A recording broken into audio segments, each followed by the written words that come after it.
الحمد لله وحده والصلاة والسلام على من لا نبي بعده وعلى آله وأصحابه الذين أوفوا عهده. أما بعد فأعوذ بالله من الشيطان الرجيم. بسم الله الرحمن الرحيم. قل لا أسألكم عليه أجرا إلا المودة في القربى. وقال تبارك وتعالى: إنما يريد الله ليذهب عنكم الرجس أهل البيت ويطهركم تطهيرا.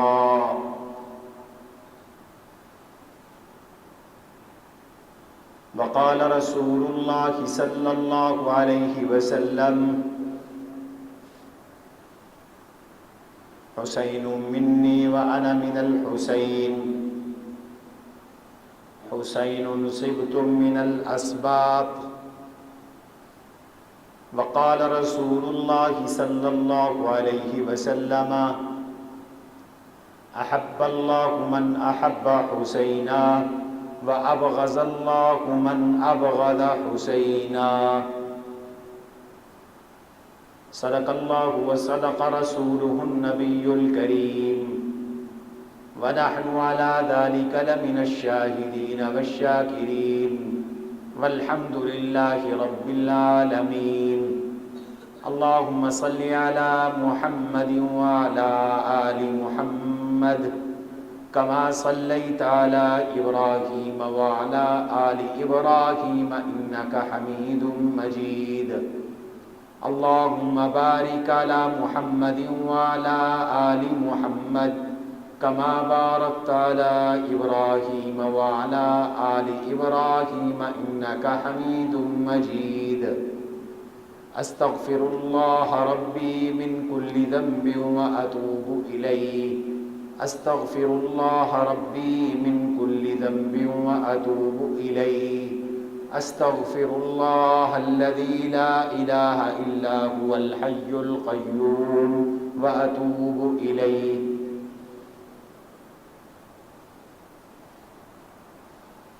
سامعین محترم، عزیزان گرامی،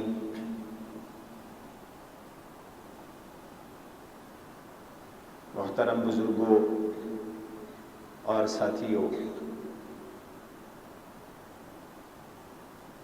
ایک عرصے سے اہل بیت اطہار رضوان اللہ علیہم اجمعین کی سیرت مطہرہ کا بیان جمعے کے ان بیانات میں کیا جا رہا ہے، لیکن معروضی حالات کی وجہ سے بسا اوقات درمیان میں دیگر موضوعات بھی بیان کرنے پڑتے ہیں، اس لیے تعطل بھی آ جاتا ہے۔ تو آج سے پھر ہم اپنا پرانا سلسلہ، ٹوٹا ہوا سلسلہ جوڑ رہے ہیں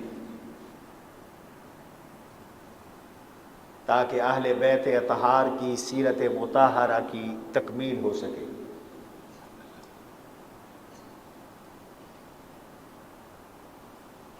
سبط رسول، جگر گوشہ بطول، شہید وفا، شہید عزیمت، شہید کربلا، حضرت سیدنا حسین ابن علی رضی اللہ عنہ کی سیرت مطہرہ پر دو بیان پہلے عرض کیے جا چکے ہیں۔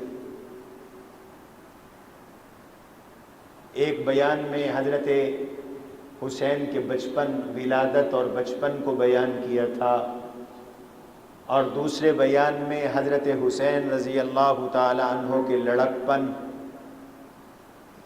اور جوانی کو بیان کیا تھا۔ سیدنا حسین رضی اللہ عنہ خلفائے راشدین کے زمانے میں ان کی کیا سیرت تھی، کیا حالات تھے، یہ بیان کیا تھا۔ آج اسی سلسلے کو آگے بڑھاتے ہیں۔ حضرت حسین رضی اللہ عنہ کے اوصاف کیا تھے، کمالات کیا تھے، عادات کیا تھیں، اخلاق کیسے تھے۔ سیدنا حسین نے زندگی کیسے گزاری، اس لیے کہ ہمیں تو صرف اور صرف حضرت حسین کا یہ بچپن بتایا جاتا ہے، یہ شہادت بتائی جاتی ہے، درمیان کا حصہ جو اصل سیرت حسین ہے اسے بیان نہیں کیا جاتا، اسے نہیں کھولا جاتا۔ حضرت حسین رضی اللہ تعالیٰ عنہ حضور کے پروردہ تھے، آپ کی تربیت پھر حضرت علی نے فرمائی۔ صحابہ کرام رضوان اللہ علیہم اجمعین کے مبارک زمانے میں آپ کی نشو و نما ہوئی، تربیت ہوئی۔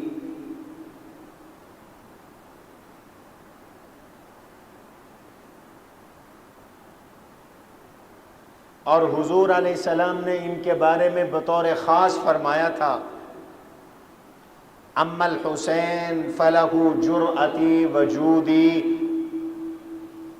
حسین کو میری جرت ملے گی، حسین کو میری سخاوت ملے گی۔ دو چیزیں آپ نے حضرت حسن کے لیے بیان کی تھیں اور دو حضرت حسین کے لیے۔ حضرت حسن کے لیے فرمایا تھا اما الحسن فلہ ہیبتی وسؤدتی، حسن کو میری ہیبت اور رعب اور سرداری ملے گی۔ وَأَمَّا الْحُسَيْنُ فَلَهُ جُرْأَتِي وَجُودِي، حسین کو میری جرت اور میری سخاوت ملے گی۔ اور حضور کی سخاوت، اللہ اکبر، کائنات میں حضور جیسا سخی نہ کوئی پیدا ہوا ہے نہ کوئی پیدا ہوگا۔ حضرت عبداللہ ابن عباس رضی اللہ عنہما ارشاد فرماتے ہیں، صحیح بخاری کی روایت ہے، کان رسول اللہ صلی اللہ علیہ وسلم اجود الناس واجود ما یکون فی رمضان، حضور پورے لوگوں میں سب سے زیادہ سخی تھے۔ ایک حدیث میں آتا ہے، آپ نے صحابہ سے پوچھا تم جانتے ہو من اجود الجود، سخیوں میں سب سے بڑا سخی کون ہے؟ قالوا اللہ ورسولہ اعلم، صحابہ نے کہا اللہ کو پتا، اللہ کے رسول کو پتا۔ تو حضور علیہ الصلوۃ والسلام نے ارشاد فرمایا اجود الجودی اللہ، سخیوں میں سب سے بڑا سخی تو اللہ ہے جو مفت میں ہمیں نعمتیں عطا کر رہا ہے۔ ایک ایک نعمت اس نے ہمیں ایسی دی کہ کوئی اور نہ کہ ان نعمتوں کا مالک ہے نہ کوئی دے سکتا ہے، اور ایسی نعمتیں کہ جن کے بغیر ہم کائنات میں زندہ رہ ہی نہیں سکتے۔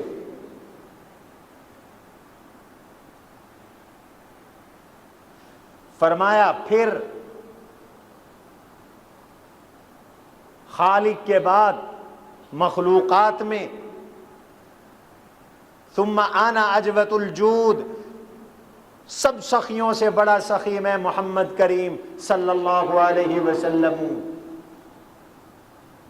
حضور نے فرمایا اللہ سخی ہیں، مخلوقات میں سب سے بڑا سخی میں ہوں، اور میرے بعد سب سے بڑا سخی کون ہے؟ پھر میرے بعد سب سے بڑا سخی وہ عالم ہے، علمہ ثم نشرہ، علمہ ونشرہ، وہ عالم جس نے علم سیکھا، علم پڑھا، علم حاصل کیا، پھر وہ علم لوگوں کو پڑھایا، سکھایا، پھیلایا اور علم کو عام کیا اور دوسرے لوگوں کو علم پہنچایا۔ میری سخاوت کے بعد سب سے بڑا سخی وہ عالم ہے۔ علماء بھی سخی ہے۔ اور یاد رکھو سخاوت دو طرح کی ہوتی ہے، ایک علم کی سخاوت ہے اور ایک مال کی سخاوت ہے، اور قرآن نے ان دونوں سخاوتوں کو ساتھ ساتھ ذکر کیا ہے۔ مالداروں کا کام ہے مال میں سخاوت کریں، علماء کا کام ہے علم میں سخاوت کریں، اور دین زندہ رہے گا قیامت کی صبح تک مالداروں کی سخاوت کے ساتھ اور علماء کی سخاوت کے ساتھ۔ ان کا مال خرچ ہوگا، ان کا علم خرچ ہوگا، اگلے نسلوں تک دین منتقل ہوگا۔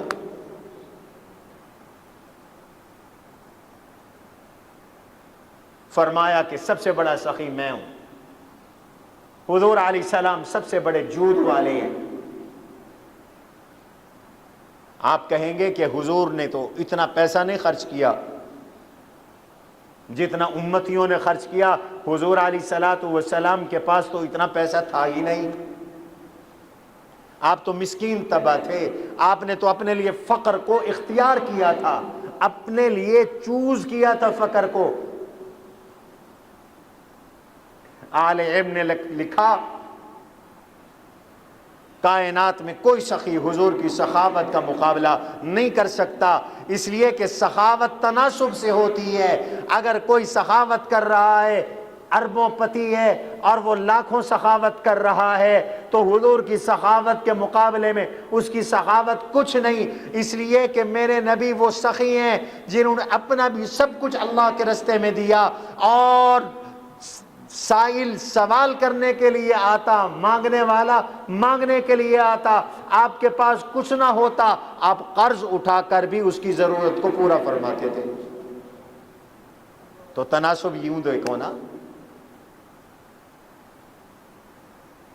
کان اجود الناس واحسن الناس واشجع الناس، لوگوں میں سب سے زیادہ سخی، لوگوں میں سب سے زیادہ حسین، لوگوں میں سب سے زیادہ شجاع اور بہادر۔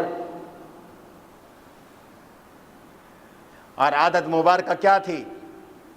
ما قال لا قط الا فی تشہدہ لولا التشہد لکان لاؤہ نعمی۔ ایسا کبھی نہیں ہوا کہ کسی نے آ کے کچھ مانگا ہو اور حضور نے نہ کی ہو، کبھی نہ نہیں کی، نہیں دیتا، کبھی نہیں فرمایا۔ نہ تو تھی نہیں حضور کی ڈکشنری میں سوائے کلمے کے، کہ کلمے میں لا ہے، آپ کلمے میں لا کہتے، ورنہ جب بھی کوئی آتا تو آپ نے لا نہیں فرمایا۔ ما قال اللہ، کبھی نہیں کہا لا، لا کا معنی نہیں، قط تو ماضی منفی کے استغراق کے لیے، کبھی لا نہیں کہا، کبھی نہیں کہا۔ الا فی تشہدہ، لا کہا تو کلمہ شہادت میں کہا اشہد ان لا الہ الا اللہ، میں گواہی دیتا ہوں اللہ کے سوا کوئی معبود نہیں۔ لولا التشہد لکان لاؤہ نعمی، اگر تشہد نہ ہوتا تو میرے نبی کے لیے یہ لا بھی نعم اور ہاں ہوتی، یہ نہیں بھی ہاں میں تبدیل ہو جاتی، لیکن اللہ نے تشہد دیا، توحید کا عقیدہ دیا، اور توحید میں پہلے نفی ہے پھر اس بات ہے، غیر اللہ کی نفی، اللہ کا اس بات، جھوٹے خداؤں کا انکار، ان کی نفی، اللہ کا اقرار، لا الہ الا اللہ، اشہد ان لا الہ الا اللہ۔ تبلیغ والے کہتے ہیں اللہ سے کہ بغیر سے کچھ نہ ہونے کا یقین، یہ پہلے ہے، اور اللہ سے سب کچھ ہونے کا یقین یہ بعد میں۔ اور حضور نے اپنی سخاوت حضرت حسین کو دی، تو کتنے بڑے سخی تھے حضرت حسین رضی اللہ عنہ آپ کی حیات طیبہ کے بے شمار واقعات ہیں کہ آپ نے مانگنے والوں کو دیا اور اتنا دیا کہ انہیں بادشاہ بنا دیا، غنی بنا دیا، سرمایہ دار بنا دیا، جو کچھ تھا سب کچھ دے دیا۔ کہاں سے لاؤ گے ایسا سخی جیسی سخاوت حسین کے پاس تھی؟ کہاں سے لاؤ گے؟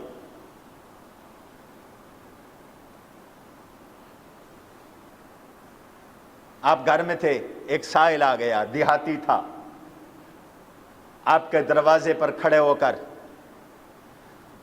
اس نے اشعار پڑھے اور اپنی حاجت اور ضرورت پیش کی، مجھے ضرورت ہے، میری مدد کرو۔ حضرت حسین رضی اللہ تعالیٰ عنہ باہر تشریف لائے۔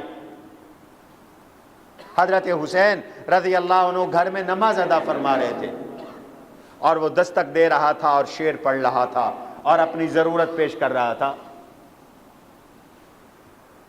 آپ نے اس سائل کی حاجت کو سن کر، دستک کو سن کر اپنی نماز میں تخفیف کر دی۔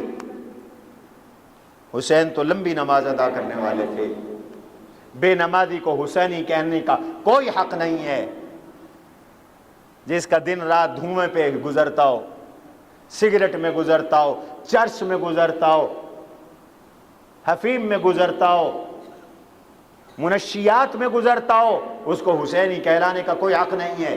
وہ حسینی نہیں ہے، وہ شیطانی ہے۔ وہ حسین حسین کے چاہے جتنے نعرے لگائے، یا حسین کہتا پھرے، وہ حسینی نہیں ہے، وہ شیطانی ہے۔ اس لیے کہ حسین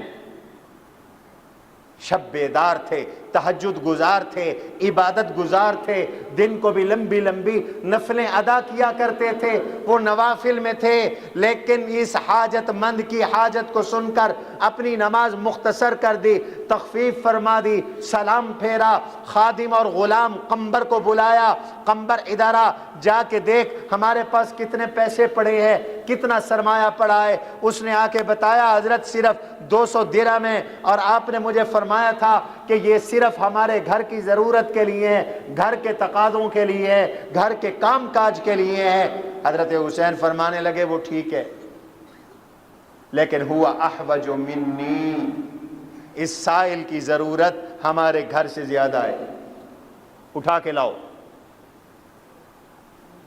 200 درہم تھے گھر میں، اور وہ سارے کے سارے 200 درہم حضرت حسین نے دروازے پہ لے جا کر اس کے حوالے کر دیے، دیہاتی کو دے دیے، اپنے پاس ایک پائی نہیں رکھا۔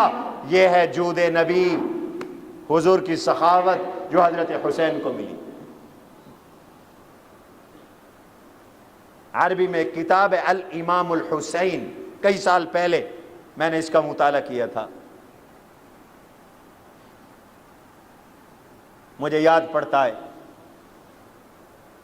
حضرت حسین اپنے بھائی حضرت حسن کے ساتھ،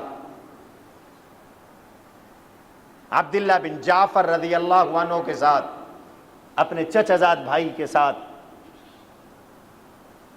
حج پہ تشریف لے گئے۔ راستے میں ایک بڑھیا کے خیمے میں رکے، اس بوڑھی خاتون نے آل بیت کے ان شہزادوں کی خدمت کی، مہمان نوازی کی، ان کو کھانا کھلایا، ان کو اپنے پاس ٹھہرایا۔ یہ تو وفادار خاندان تھا۔ ایک عرصہ گزر گیا، جب یہ قافلہ آل بیت کا اس کے گھر سے نکلا تو فرمایا بی بی کبھی ہماری حاجت ہو، ضرورت ہو تو مدینے میں آ جانا اور ہمیں آ کر بتا دینا، ہم آپ کی خدمت کریں گے۔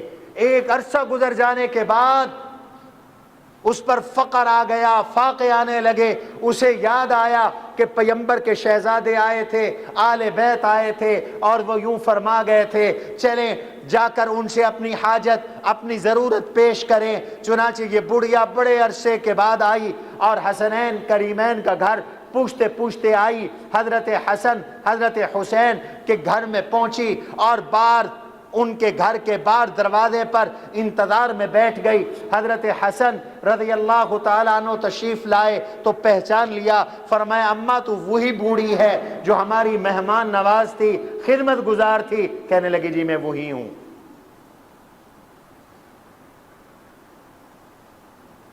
میں وہی ہوں۔ حضرت حسین نے پہچان لیا۔ سب سے پہلے حضرت حسین سے ملاقات ہوئی۔ اس نے بتایا کہ میرے تو حالات خراب ہو گئے، آپ کی خدمت میں تعاون کے لیے آئی ہوں۔ حضرت حسین نے فرمایا بہت اچھا، پہلے تم میرے بھائی حسن کے پاس جاؤ، پھر عبداللہ بن جعفر کے پاس جاؤ، اور پھر میرے پاس آنا۔ وہ حضرت حسن کے پاس گئی اور حضرت حسن کو جا کر اپنا تعارف کروایا اور اپنی حاجت اور ضرورت بتائی۔ حضرت حسن نے اسے 100 بکریاں عطا کی۔ کتنی؟ 100 بکریاں۔ یہ آل بیت کی جود اور سخاوت ہے۔ عبداللہ بن جعفر کے پاس گئی، انہوں نے پوچھا کہ حسن و حسین نے کیا دیا؟ کہنے لگی حسن نے تو 100 بکریاں دی، ابھی حسین کے پاس جانا ہے، انہوں نے بھی 100 بکریاں دی۔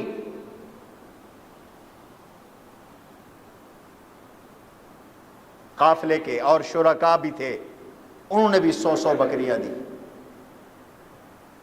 اب حضرت حسین کے پاس آئی، حضرت حسین نے پوچھا میرے بھائیوں نے کیا دیا؟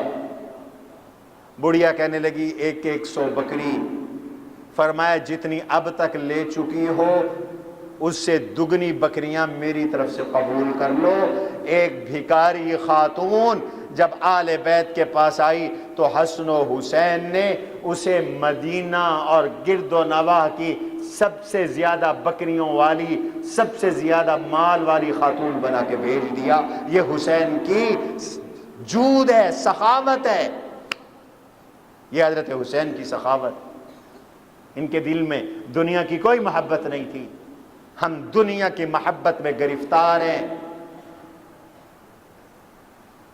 اللہ نے ہمارے بارے میں ہی فرمایا نا، ہم جیسوں کے بارے میں، تحبون المال حبا جما، تم مال سے پوری پوری محبت کرتے ہو۔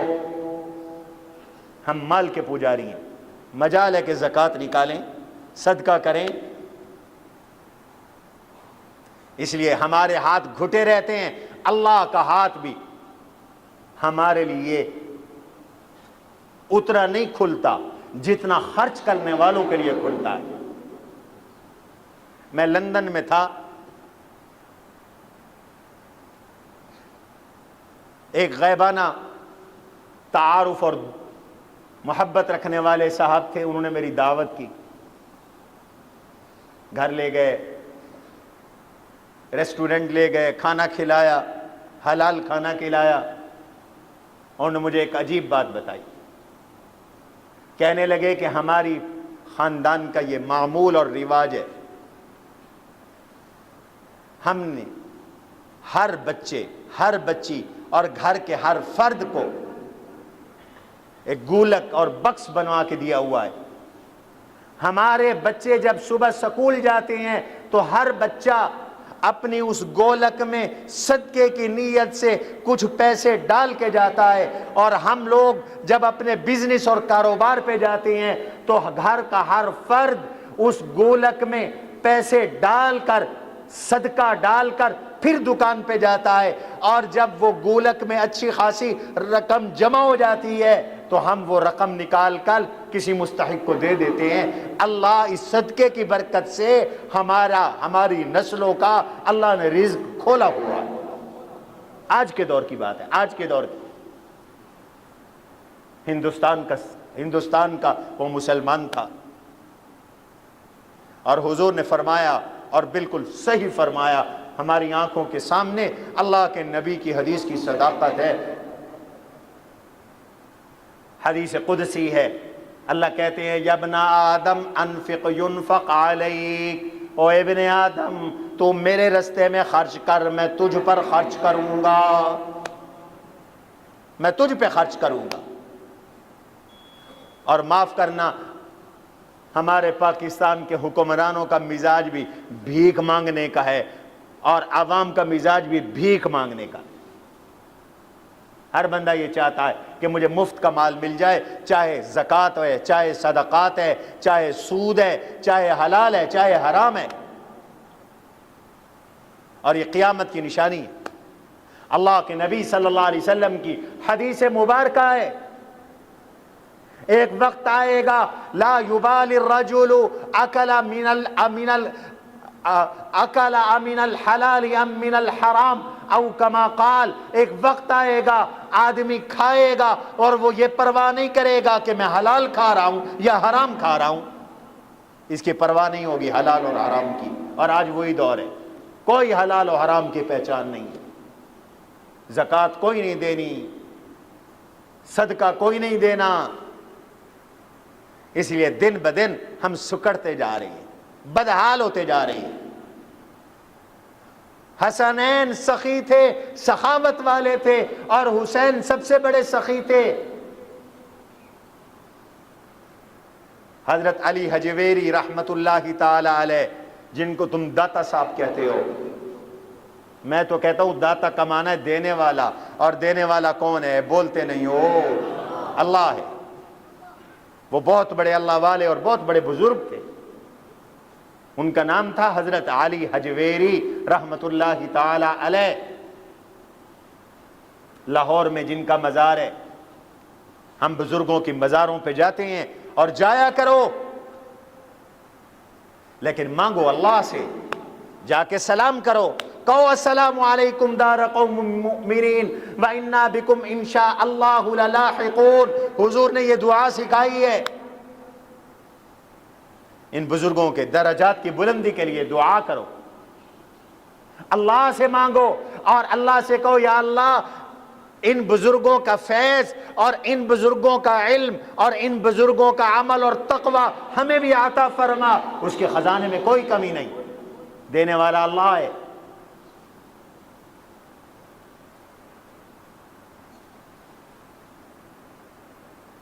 اپنے بڑوں کی قبروں پہ جانا چاہیے۔ یہ غلط کہتا ہے جو یہ کہتا ہے کہ بزرگوں کی قبروں پہ نہ جاؤ۔ بزرگوں کی قبروں پہ جاؤ، حضور نے حکم دیا، عام مسلمان کی قبر پہ بھی جاؤ۔ زور القبور فإنها تزہد عن الدنیا۔ قبرستان جایا کرو، قبروں پہ جایا کرو، تمہیں اپنی موت یاد آئے گی، دنیا سے بے رغبتی پیدا ہوگی۔ كنت نہیتکم عن زیارت القبور الا فزوروها، میں نے شروع میں تمہیں روکا تھا قبروں پہ نہ جایا کرو، اب میں تمہیں حکم دے رہا ہوں کہ قبروں پہ جایا کرو۔ اپنی ابی کی قبر پہ جاؤ، اپنی امی کی قبر پہ جاؤ، جس شہر میں جاؤ اس شہر کے اللہ والوں کی قبور پہ جاؤ۔ یہ ملتان تو بڑا بزرگوں کا شہر ہے، کتنے اولیاء کی قبور ہے یہاں۔ خواجہ بہاؤالدین نقشبند رحمت اللہ تعالی علیہ، بہاؤالدین زکریا رحمت اللہ تعالی علیہ۔ اوے بچے بیٹھ جاؤ نالائق۔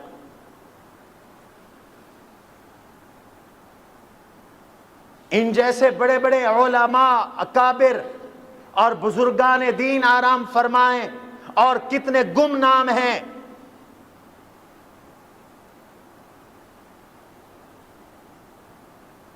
حضرت علی حجویری رحمت اللہ علیہ، لوگ ان کی قبر پہ جا کر ان کی تعلیمات کا مذاق اڑاتے ہیں، گویا کہ ان کو تڑپاتے ہیں کہ جو کچھ تم سکھا گئے ہم نے وہ نہیں کرنا۔ سجدے کرنے ہیں بزرگوں کو، منتیں ماننی ہے، چومنا چاٹی کرنی ہے، وہ ساری زندگی سکھاتے رہے اللہ کی توحید، وہ ساری زندگی سکھاتے رہے نبی کی نبوت اور رسالت۔ انہوں نے یہ خرافات نہیں سکھائی کہ ہماری قبروں کا طواف کرنا، شرک کرنا۔ ان کی تعلیمات موجود ہیں، کتابیں موجود ہیں، پڑھو۔ حضرت علی حجویری رحمۃ اللہ علیہ کی کتاب ہے کشف المحجوب، کشف المحجوب میں حضرت علی حجویری رحمۃ اللہ علیہ نے سخاوت حسین کا ایک عجیب واقعہ نقل فرمایا ہے۔ داتا صاحب نے نقل فرمایا، حضرت علی حجویری فرماتے ہیں ایک سائل آیا حضرت حسین رضی اللہ تعالیٰ عنہ کے پاس، حضرت ضرورت مند ہوں، میری کچھ امداد فرما دیں، کچھ عطا فرما دیں۔ فرمایا میرے پاس ابھی کچھ نہیں، انتظار کرو، آنے والے ہیں، میرا وظیفہ امیر المؤمنین سیدنا امیر معاویہ رضی اللہ عنہ بھیجنے والے ہیں، بندہ آنے والا ہے، انتظار کرو، میں تمہیں دوں گا۔ کہاں سے وظیفہ آنا تھا؟ او بولو بولو، کہاں سے آنا تھا؟ حضرت امیر معاویہ سے۔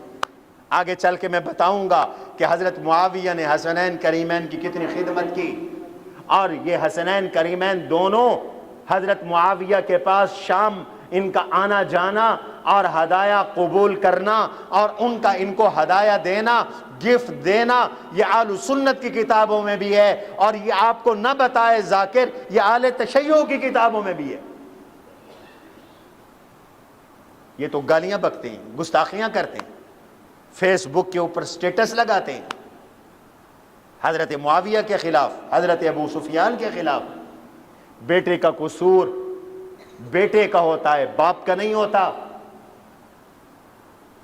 یزید کی وجہ سے حضرت معاویہ کو بک بک نہ کرو، وہ صحابی رسول ہیں، وہ کاتب وحی ہیں، حضور نے ان کو دعا دی تھی، اللہم اجعلہ ہادیا ومہدیا، یا اللہ معاویہ کو ہدایت دینے والا بنا، ہدایت یافتہ بنا۔ امیر معاویہ کے دور میں اسلام افریقہ تک پہنچا، کابل تک پہنچا، مکران سندھ کے ساحل تک پہنچا۔ امیر معاویہ کے دور میں حسنین کریمین میں معاویہ کی حکومت میں پرچم میں قسطنطنیہ میں جا کے جہاد کیا۔ اس معاویہ کو برا بھلا کہتے ہو؟ شیخ علی حجویری فرماتے ہیں حسین نے فرمایا انتظار کرو، معاویہ سے وظیفہ آنے والا ہے۔ کچھ دیری گزری تھی، قاصد آ گیا، حضرت امیر معاویہ رضی اللہ عنہ کا 5 تھیلیاں لایا، 5 تھیلیاں، ہر تھیلی میں 1000 چاندی کے درہم تھے، 1000 کی کرنسی تھی، 5 تھیلیاں۔ فرمایا امیر المؤمنین کہہ رہے ہیں سر دست آپ یہ قبول فرما لیں، تھوڑے سے ہیں، تھوڑے سے ہیں، سر دست آپ ان کو قبول فرما لیں اور خرچ کریں، اس کے علاوہ میں بھیجوں گا۔ حسین ایسے سخی تھے، خود ضرورت تھی، 5 تھیلیاں جو شام سے آئیں امیر معاویہ نے بھجوائیں، 5 کی 5 تھیلیاں حضرت حسین نے اس فقیر کو، اس سائل کو اٹھا کر دے دیے، 1 تھیلی بھی اپنے پاس نہیں رکھی۔ یہی حضور کی سخاوت تھی جس کا عکس حسین ہے۔ حسین اللہ کے نبی کی سخاوت کا مظہر ہے، حسین اللہ کے نبی کی سخاوت کا عکس ہے۔ ایسے سخی ہیں، حسین سخی بھی ہے، حسین محدث اور عالم بھی ہیں۔ حضور صلی اللہ علیہ وسلم جب دنیا سے تشریف لے گئے، حضرت حسین چھوٹے تھے، 6 سال کے تھے، لیکن اس کے باوجود 8 احادیث علماء کہتے ہیں حضرت حسین نے روایت کی ہیں، 8 احادیث۔ اور حضور کے علاوہ حضرت حسین نے اپنے والد سیدنا علی رضی اللہ عنہ کی حدیثیں نقل کی، اپنی امی سیدہ فاطمہ الزہرا رضی اللہ عنہ کی حدیثیں نقل کی، حضرت امیر المؤمنین عمر بن خطاب رضی اللہ عنہ کی حدیثیں نقل کی، اپنے ماموں ہند بن ابی حالہ رضی اللہ عنہ کی حدیثیں نقل کی۔ محدث بھی ہیں، امت کو حدیثیں بھی سنائیں حضرت حسین نے۔ اور حضرت حسین کی ایک حدیث بڑی مشہور ہے حدیث کی کتابوں میں، اور وہ ان 4 احادیث میں سے ہے جو پورے ذخیرہ احادیث کا خلاصہ ہے۔ 4 حدیثیں امام ابو داود فرماتے ہیں پورے ذخیرہ احادیث کا خلاصہ ہے۔ کسی موقع پہ انشاءاللہ عرض کروں گا۔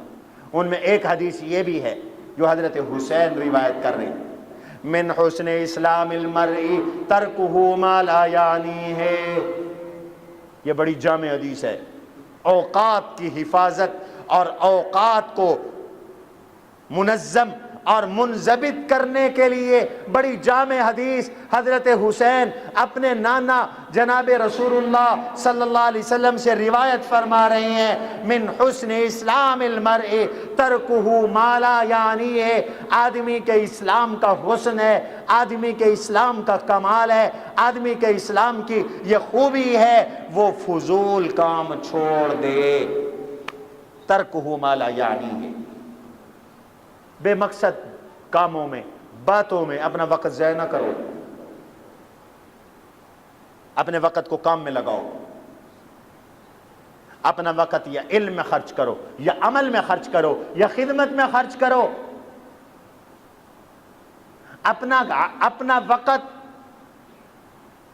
با مقصد کام میں خرچ کرو، روزی میں خرچ کرو، بچوں کے لیے کمانے میں خرچ کرو، اللہ کے راستے میں خرچ کرنے کے لیے کمانے میں خرچ کرو، یا پڑھنے میں خرچ کرو، یا ذکر اللہ میں خرچ کرو، یا مطالعے میں خرچ کرو۔ فضول حرکتیں نہ کرو، فضول باتوں میں، کاموں میں، مجلسوں میں اپنا وقت خرچ نہ کرو۔ وقت کو بچانا، وقت کی حفاظت کرنا یہ اسلام کی خوبی ہے، آدمی کے اسلام کی نشانی ہے۔ جو اچھا مسلمان ہوگا وہ اپنا وقت ضائع نہیں کرے گا۔ یہ باتیں ہمیں کہاں سے ملتی ہیں؟ سبحان اللہ، حضور کے احادیث سے ملتی ہیں۔ آج پوری امت کا وقت برباد ہوتا ہے، جوانوں کا، مردوں کا، عورتوں کا، موبائل پہ لگے ہوئے ہیں گھنٹوں۔ تم عوام سے کیا گیلا؟ خواص کی بات کرتا ہوں، مولویوں کی، علماء کی، قراء کی،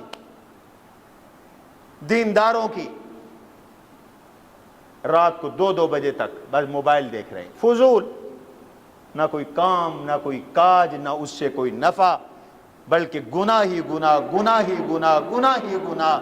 گندی چیزیں نظروں سے گزر رہی ہیں، لذت حاصل کرنے کے لیے گندی چیزیں کانوں کو سنوا رہا ہے، آنکھوں کو دکھا رہا ہے، اپنی آخرت دنیا خراب۔ صبح کی نماز گئی، فجر کی جماعت گئی، صبح کی نماز گئی، تلاوت قرآن گئی، ڈیوٹی پہ دیر سے، عورتیں اٹھی جلدی جلدی، بچوں کا ناشتہ گیا، ان کو جلدی سے ناشتہ پیک کر کے دیا، منہ ہاتھ دھلایا اور بھگا دیا سکولوں کے اندر۔ نہ بچوں کی تربیت، نہ بچوں کی تعلیم، نہ ان کی نشو و نما، نہ اچھی غذا، نہ اچھی خوراک، نہ گھر میں قرآن کی تلاوت، نہ گھر میں نماز، نہ گھر میں روزہ، نہ گھر کے اندر عبادات، نہ گھر کے اندر طاعات، نہ بچوں کو وقت دیا، نہ بچوں کی ذہن سازی کی۔ بچے ہیں تو وہ بھی اپنا وقت ضائع کر رہے ہیں، اور ماں باپ بھی اپنا وقت ضائع کر رہے ہیں۔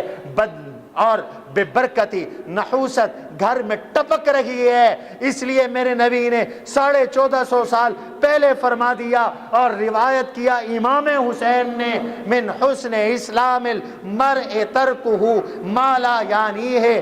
آدمی کے اسلام کا کمال یہ ہے کہ وہ اسلام اس کو فضول کاموں سے بچائے گا، اپنا وقت محفوظ کروائے گا، اپنے وقت کو کام میں لگوائے گا۔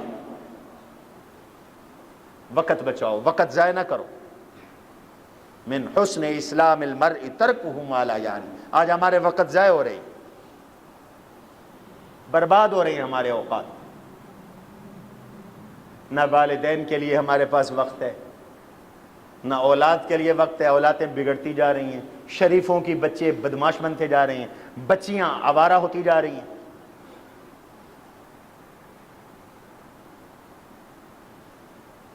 ہم کبھی کالج گئے ہیں؟ ایک نامحرم گھر میں بیٹھک میں اکیلے بیٹھ کے ٹیوشن پڑھا رہا ہے جوان بچی کو، باپ کے پاس ٹائم نہیں، بھائی کے پاس نہیں کہ وہ ساتھ بیٹھ جائے، ماں کے پاس نہیں کہ وہ ساتھ بیٹھ جائے، اور پھر بعد میں روتے ہیں۔ ملک میں کیا تماشا لگا ہوا ہے؟ ایک طبقہ ہے جو کھڑا ہو گیا احتجاج کر رہا ہے کہ جی پنجاب کالج میں بچی کے ساتھ ریپ ہوا ہے اور اس کے نشانات مٹا دیے گئے. حکومت کہتی ہے جھوٹ بولتے ہو, کوئی ریپ نہیں ہوا. اللہ جانتا ہے, بڑی آنکھیں اللہ کی, ہمیں کیا پتا, ہمیں اس چکر میں نہیں پڑنا ہوا ہے نہیں ہوا. لیکن اتنا کہتا ہوں کہ یہ جو تمہارا نظام تعلیم ہے یہ شرمناک ہے. کوئی ایک واقعہ ملک میں ہوا ہے, کوئی ایک یونیورسٹی ہے, کوئی ایک کالج ہے, ہر تعلیمی ادارہ جس میں مخلوط تعلیم, جوان لڑکیوں کو مرد پڑھا رہے ہیں, جوان لڑکے ساتھ پڑھ رہے ہیں, کیا تماشا ہوتا ہے. مجھ سے زیادہ تم اخبارات پڑھتے ہو, ٹی وی دیکھتے ہو, بہاولپور یونیورسٹی کے قصے تم نے پڑھے ہیں, سنے ہیں, ابھی تمہیں عقل نہیں آتی. قانون بناتے ہیں, گرفتاریاں کرتے ہیں, اور بابا شاخیں نہ کاٹو, جڑ کاٹو تاکہ گندی بوٹی پھر نہ نکلے. تم شاخیں کاٹتے ہو, جڑیں نہیں کاٹتے, جڑ کاٹو. بناؤ عورتوں کے تعلیمی ادارے الگ, مردوں کے تعلیمی ادارے الگ, 5ویں سے اوپر لڑکیوں کے سکول الگ بناؤ. تمہارے پاس کیا خواتین ٹیچر نہیں؟ لڑکوں کے تعلیمی ادارے الگ بناؤ. کیا تمہارے پاس مرد ٹیچر نہیں؟ ظلم یہ ہے کہ آج عورتوں کو مردوں کے ادارے میں لگایا جا رہا ہے اور مردوں کو عورتوں میں گھسیڑا جا رہا ہے, صرف مغرب کو خوش کرنے کے لیے. اللہ کو ناراض کرتے ہو اور پھر عزتیں لٹتی ہیں, عصمتیں لٹتی ہیں. کچھ بچیاں بتاتی ہیں اور 90% بتاتی بھی نہیں. ماں باپ کے پاس تو ٹائم نہیں ہے, وقت نہیں ہے. اولاد کے لیے وقت نکالو بابو. حضور نے فرمایا تمہاری اولاد تمہاری کمائی ہے, یہ ہماری کمائی ہے, اپنی اس کمائی کو خراب نہ کرو. بد کرداری کی نظر نہ کرو, بد اخلاقی کی نظر نہ کرو. توجہ رہے میری طرف. حضرت حسین محدث ہیں, راوی حدیث ہے, حدیث روایت کر رہے ہیں,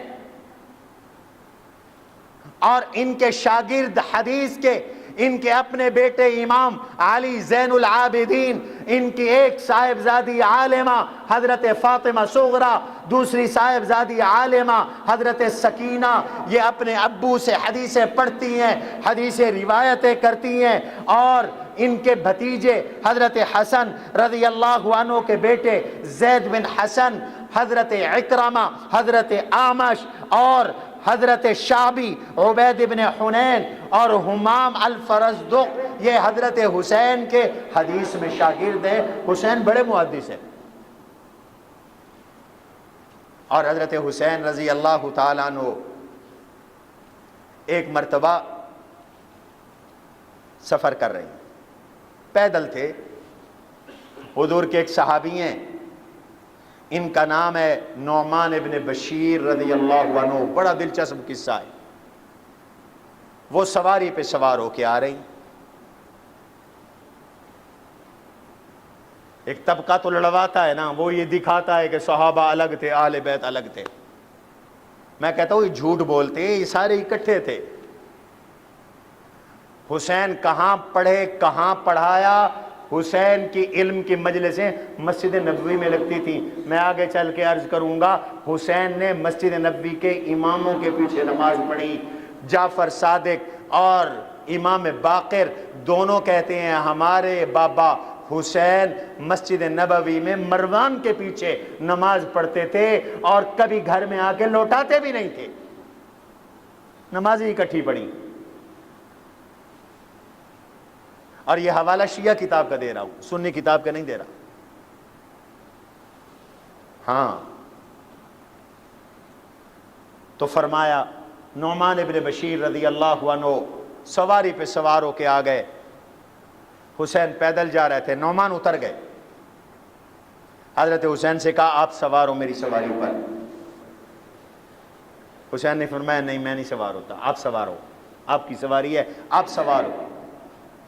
نعمان نے فرمایا حضرت مہربانی کریں, آپ پیدل جا رہی ہیں, نواسہ رسول ہیں, میرے پاس سواری ہے، میں سواری آپ کی خدمت میں پیش کر رہا ہوں، آپ سوار ہو جائیں۔ حضرت حسین انکار کرتے رہے، نعمان ابن بشیر اصرار کرتے رہے، حسین نہیں مانے۔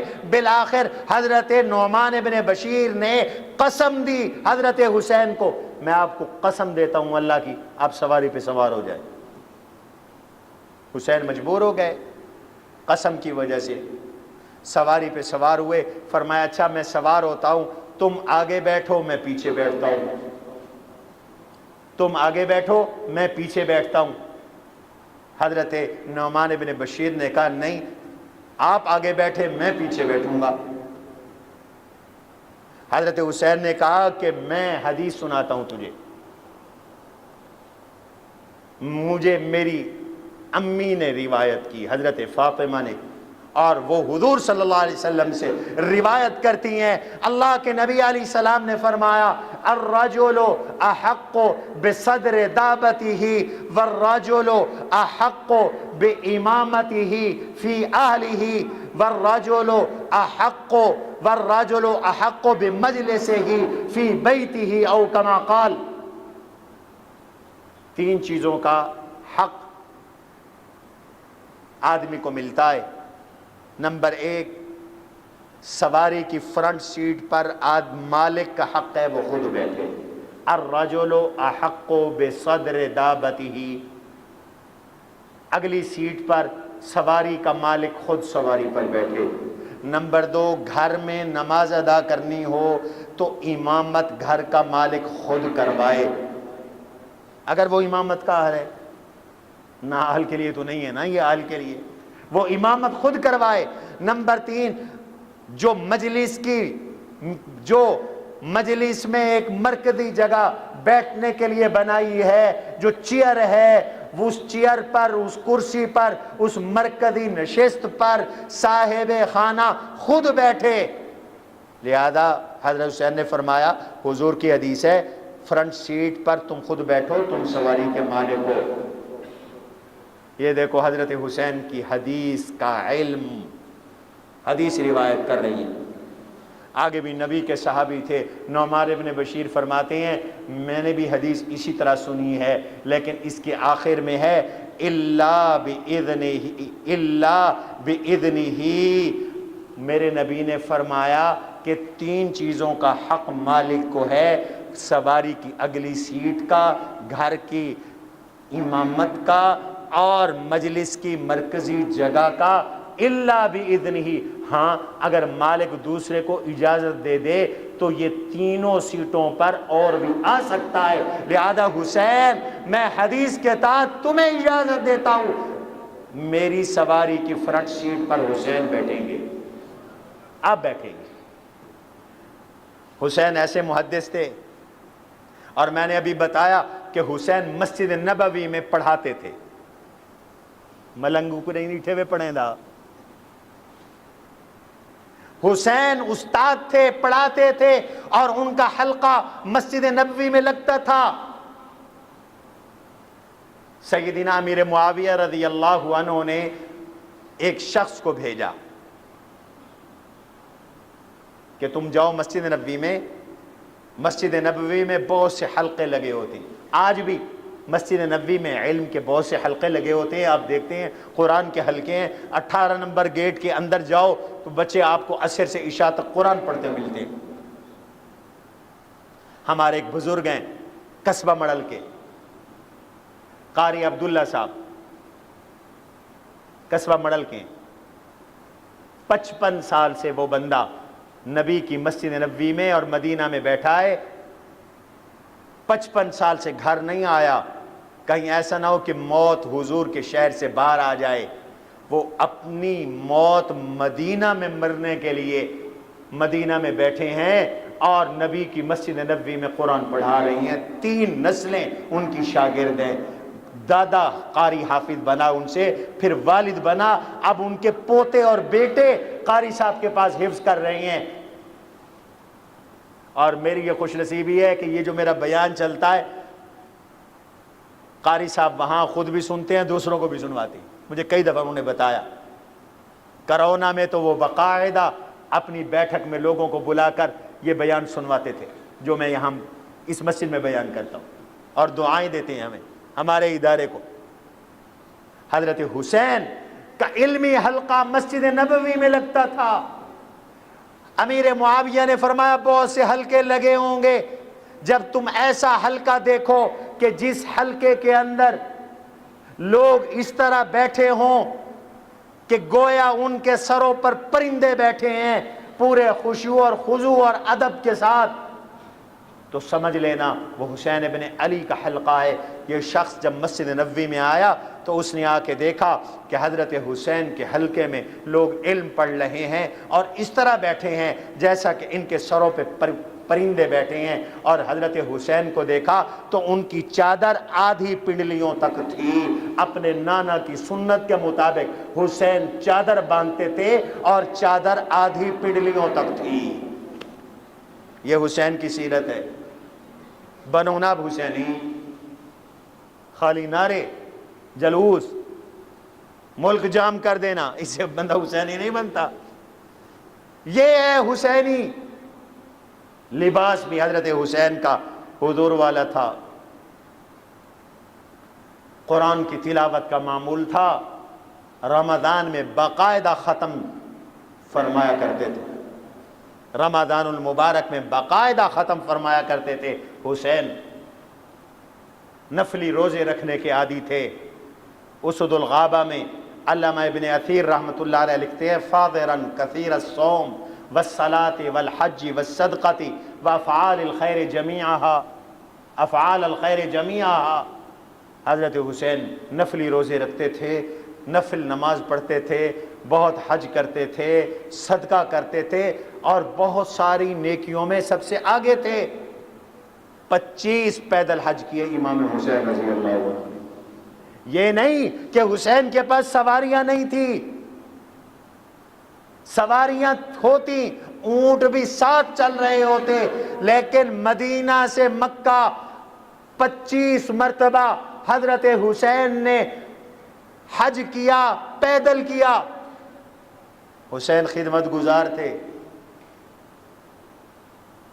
مقام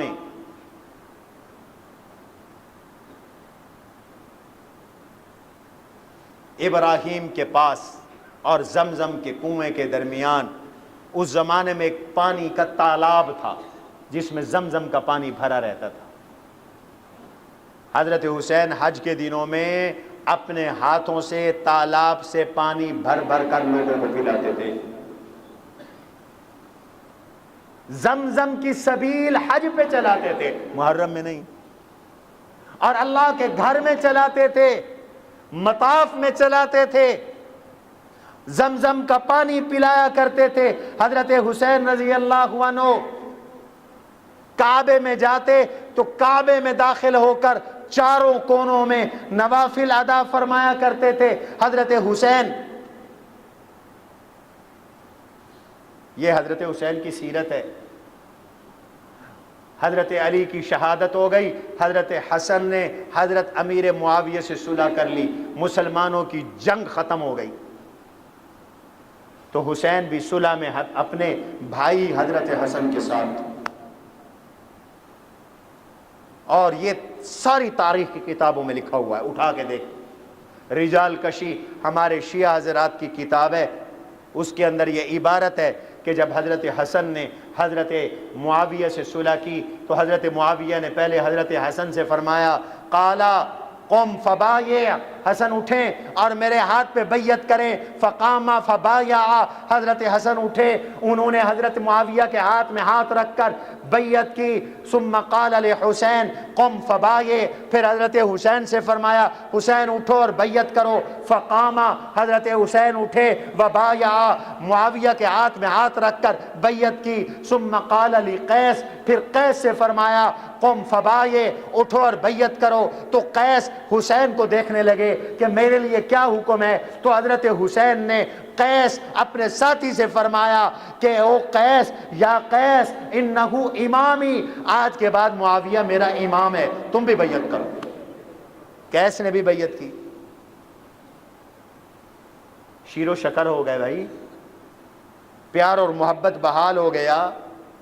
پھر حضرت حسن 49 ہجری میں جب زہر سے شہید ہو گئے یا فوت ہو گئے تو کوفہ کے لوگوں نے کوشش کی حضرت حسین کو حضرت معاویہ کے خلاف ابھاریں اور اس معاہدے کو توڑوائیں اور بیعت کو توڑوائیں۔ حضرت معاویہ کو پتہ چلا، حضرت معاویہ نے خط لکھا حضرت حسین کو، اور اس خط کے اندر لکھا کہ میاں حسین تم نے عہد کیا ہے اور اللہ کے لیے کیا ہے، اس کو پورا کرنا ضروری ہے۔ مجھے خبر ملا ہے کہ کوفہ والے تم سے بیعت توڑوانا چاہتے ہیں اور تم عراق والوں کے دھوکے میں نہ آنا۔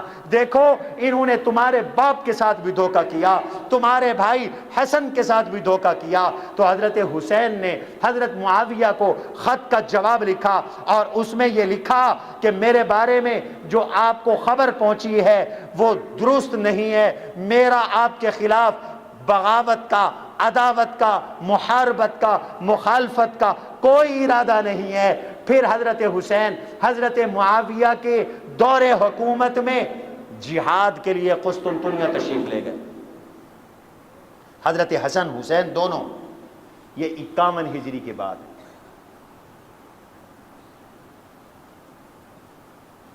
حضرت حسین جہاد کے لیے تشریف لے گئے۔ یاد رکھو حضور نے پیشین گوئی فرمائی تھی، اول جیش یغزو البحر مغفور لہم، بخاری کی روایت ہے، پہلا لشکر جو نیوی بن کر، بحری فوج بن کر حملہ کرے گا اللہ ان کے گناہ معاف کر دیں گے، اللہ ان کے گناہ بخش دیں گے۔ حضور کی حدیث تھی، اس حدیث پہ عمل کرنے کے لیے بہت سے صحابہ تیار تھے۔ حضرت معاویہ نے بحری بیڑا تیار کیا۔ یہ نیوی فوج کے موجد امیر معاویہ ہیں، یاد رکھنا، نیوی کے موجد اور بانی حضرت معاویہ ہیں، اور آرمی بنانے والے امیر عمر ہیں، فاروق اعظم ہیں۔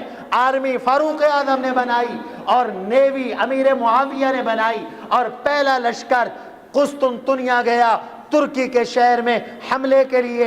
اس میں حضرت ابو ایوب انصاری رضی اللہ عنہ بھی تھے، حضرت معاویہ کا دور تھا، اور حسین بھی سپاہی بن کر جہاد کے لیے تشریف لے گئے۔ اللہ ہم سب کو اہل بیت اطہار کی سیرت پہ عمل کی توفیق نصیب فرمائے۔